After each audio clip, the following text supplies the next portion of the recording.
And right now, who do you look up to in the UFC? Is there a fighter out there that you know what I mean, like you try to like emulate or you idolize? Wow, I definitely idolize well-rounded fighters. I mean, I hate to be a follower of, like, you know, just because he's the champ, everybody knows, like Anderson Silva, Lyoto Machida, BJ Penn. You know, these guys are completely well-rounded. They can go in any type of situation, on their back, on top, you know, wrestle, whatever you want. These guys are ready to go, and I really respect that a lot. And you know, I really respect BJ. I think out of all of them, I respect BJ the most because he's been in the UFC for so long. And he's the only one doing it like he does. He's been in the UFC. I'm talking about, forget it. He's on this since season 5 of the Jens Pulver thing, you know. And he's still fighting, and he has so much experience, and he's so well-rounded. And he's still beating people up. Who's a top contender. I mean, that's, you know, he's one of the top level guys. I definitely would idolize his fighting style himself. Right on, man. And yeah. I had the chance to meet him. I don't think I met him yet, but oh, for real? I give him a lot of props. Yeah, man. BJ is still beating people up. He's still a beast. So yeah, BJ's still a beast. So how about when you think about the Philippines, what comes to mind? Well, I just came from eating some Filipino food in Brooklyn. I don't know if I got any Brooklyn fans, but there's a restaurant called Purple Yam, and they just opened up on Cartelli Road. What's it called? What's it called? Purple Yam? Hello? Oh, sorry. What's it called? Purple Yam? Purple Yam. It's just opened up. It was in Soho previously. The owner used to own a restaurant in Manhattan called Centrillion. He moved the restaurant over to Purple Yam in Brooklyn or on Cartelli Road, and you know it's a great place. It's like a French Filipino fusion restaurant. It was my mom's birthday tomorrow morning. It's my mom's birthday tomorrow, so we went out to dinner just now. We got some Filipino food. Wow, that must have been nice. I feasted on the chicken adobo. You know, I mean, whenever I think of Philippines, I think about family and food. So. Yeah, we definitely love to eat. And I remember the UFC sent Chuck Liddell to the Philippines, and they were talking about putting up a show in the Philippines, a UFC card in the Philippines. You think that's possible? And you know what I mean? Of course, everybody would love to see you fight in the Philippines. So you think that's something you can pitch to Dana? I'd love to fight in the Philippines.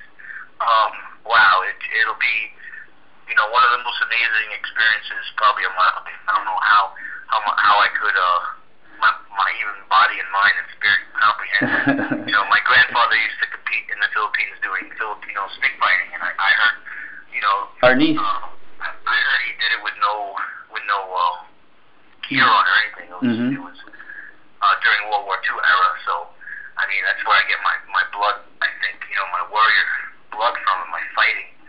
You know, a bit mentality is from my grandfather. And to fight in the same country, and you know, and it would just be amazing. I definitely have a lot of relatives there coming. At least like 100 relatives. Home court advantage, man. Dream come true if I do that. So. Yeah, we gotta start pressuring Dana, you know, to live up to his word, because he did say something like that, you know, that they were thinking of putting UFC in the Philippines. Yeah, he definitely did.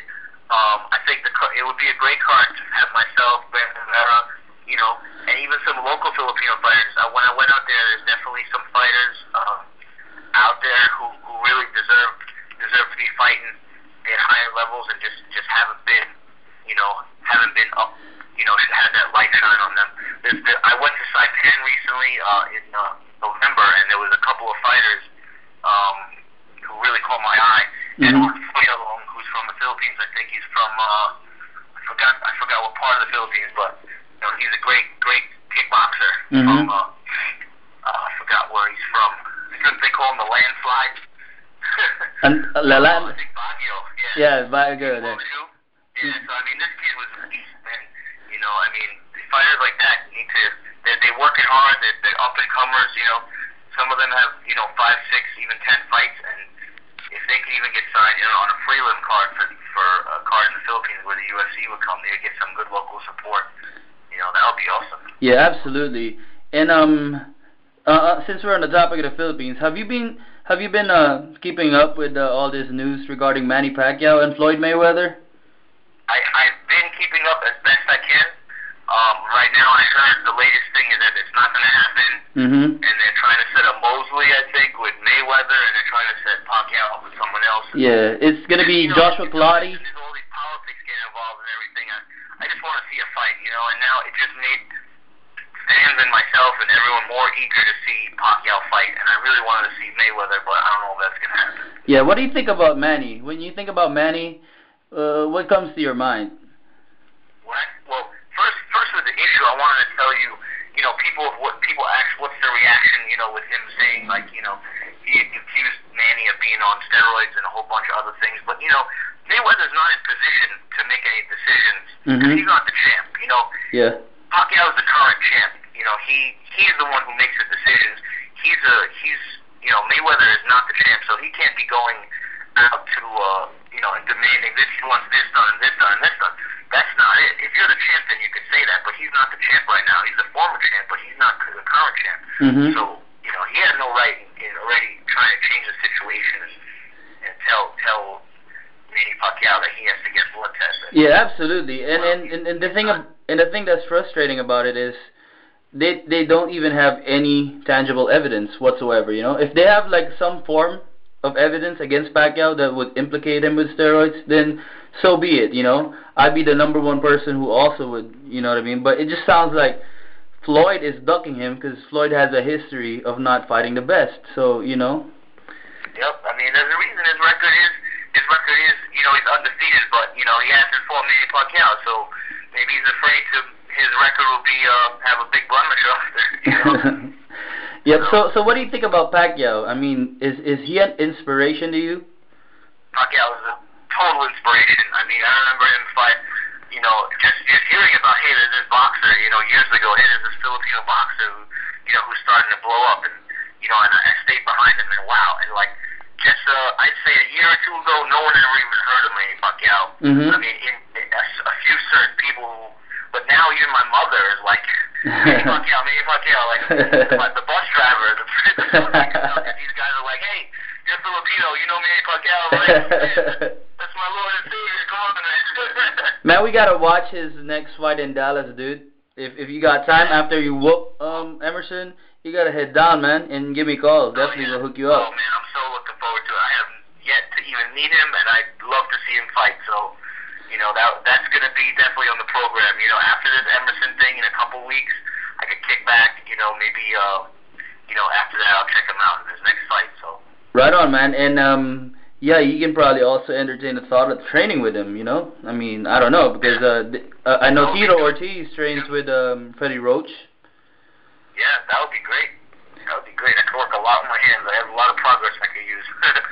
Right on. And yeah, man, so I don't want to keep you any longer. This has been a long interview, and I appreciate your time. So in closing, I just do you want to say anything to your fans or thank anybody at all? I'd definitely like to thank a few of my teammates. I'd like to thank Clarence Everett, who's my main coach, and he's just been helping me out and guiding me properly throughout this training camp.